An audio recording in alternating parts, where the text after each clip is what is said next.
men is through homophobia. One of the most interesting things about homophobia in the United States is that it no longer applies to gay people. We have homophobia without homosexuals. It is a most amazing phenomenon. Attitudes toward LGBT people, well, attitudes toward LBG people has fallen off a cliff. American men are as little homophobic about gay people as American women are. It's the first time in our history.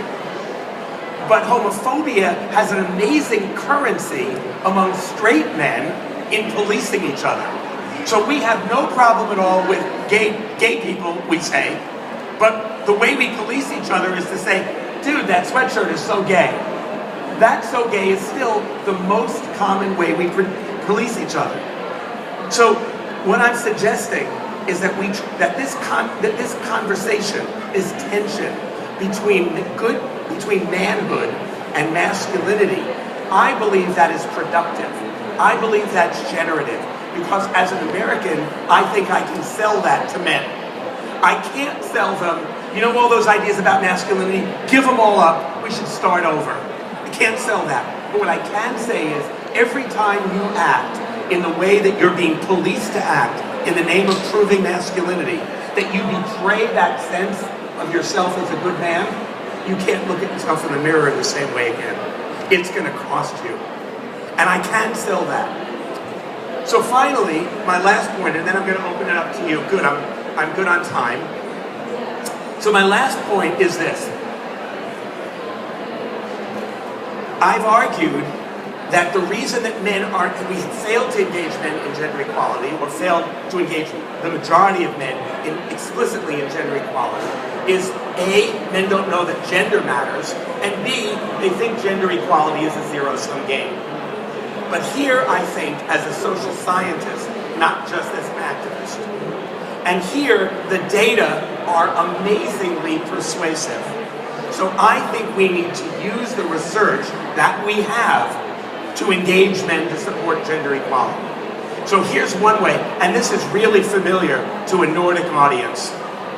In fact, some of the research that I'm going to report to you comes from Øystein Holter in Oslo, who has done some of this research on men's support of gender equality. So here's what we know. There's a psychologist at the University of Washington named John Gottman. He calls himself the marriage doc. He's written many bestsellers about successful marriage. And he believes, this is so American, you're going to love this. This is a guy who believes that he can meet a couple and within 30 seconds, he can tell you if they're going to get a divorce. Because we got to be quick, you know. So 30 seconds, 30-second diagnosis. Now, he's written books about successful marriage. How come some marriages succeed and some fail? What makes for a good marriage, a successful marriage, or as he puts it, a thriving marriage? And what he finds, the number one thing that he finds that makes a marriage successful is that both partners perceive it as equitable.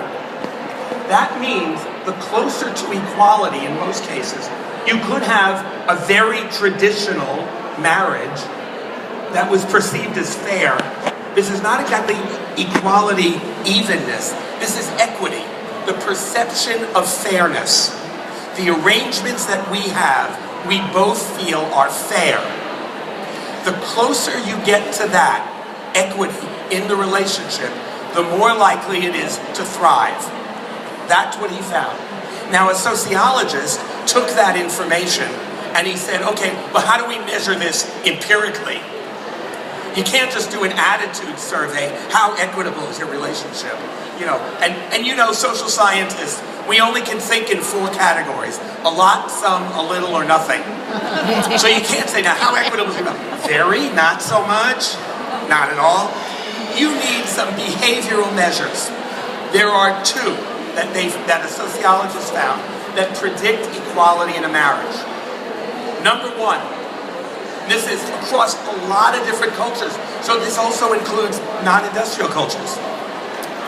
Number 1, can the woman own property in her own name after she marries. Now you'll recognize that immediately as a measure of women's autonomy. My students, when I tell them this, they think, well, that's been forever. I have to say, I'm of the age where I can remember the day. In 1957, I was a little boy. I remember the day my mother went to the bank because she was finally allowed to open a checking account in her own name without my father's signature on it. 1957 in the United States. So it's not that old. The second measure, and the one that I want to talk to you about now, of course, is how much housework and childcare does the husband do? That is the single best empirical measure of equity in a marriage in the industrial countries. So, what does the data show? Now I want to make the case. I've made the case men don't see themselves in gender, and they're afraid of gender equality because they think they're going to lose. Now I'm going to make the case that men are going to win. Okay? I'm going to say gender equality is in men's interest. Why? Here's what the data say. So now I'm at the level of motivation, okay? Everybody's clear about that. I'm American. I'm interested in motivation. Really impressively synced there, I gotta say. That was nicely done. So here's what the data say. 1, when men share housework and childcare, their children do better in school. The more men share housework and childcare, the less likely their children are to be diagnosed with ADHD. They're less likely to be diagnosed with depression. They are less likely to be on prescription medication. They have lower rates of absenteeism, and they have higher rates of achievement. So when men share housework and childcare, their children are happier, healthier, and do better in school. Okay, maybe that's not enough of a motivation for men. When men share housework and childcare, their wives are happier. Duh. But not only that, their wives are healthier. When men share housework and childcare, their wives are less likely to be diagnosed with depression, less likely to see therapists, less likely to take prescription medication, more likely to go to the gym, and they report much higher levels of marital satisfaction. All right, maybe that's not enough of a motivation for men. When men share housework and childcare, the men are happier and healthier. They smoke less, they drink less, they take recreational drugs less often. They are more likely to go to the doctor for routine screenings, but they are less likely to go to the emergency room. They are much less likely to see therapists, less likely to be diagnosed with depression, and less likely to take prescription medication. So when men share housework and childcare, the men are happier and healthier. Okay, maybe that's not enough of a motivation for men. When men share housework and childcare, they have more sex. Now, of these 4 very interesting findings, which one do you think was on the cover of Men's Health magazine? Housework makes her horny. Is what it says. Now, not when she does it. Now, I want to tell the men in the room, this is really important, these data were collected over a really long time. So I don't want any of the men in the audience to say to themselves, really? I think I'll do the dishes tonight. This is over a really long time. Okay, I've made now 3 arguments. 1, engaging men in gender equality. Our first task is to engage men in the conversation about gender that women have been having for 40 years.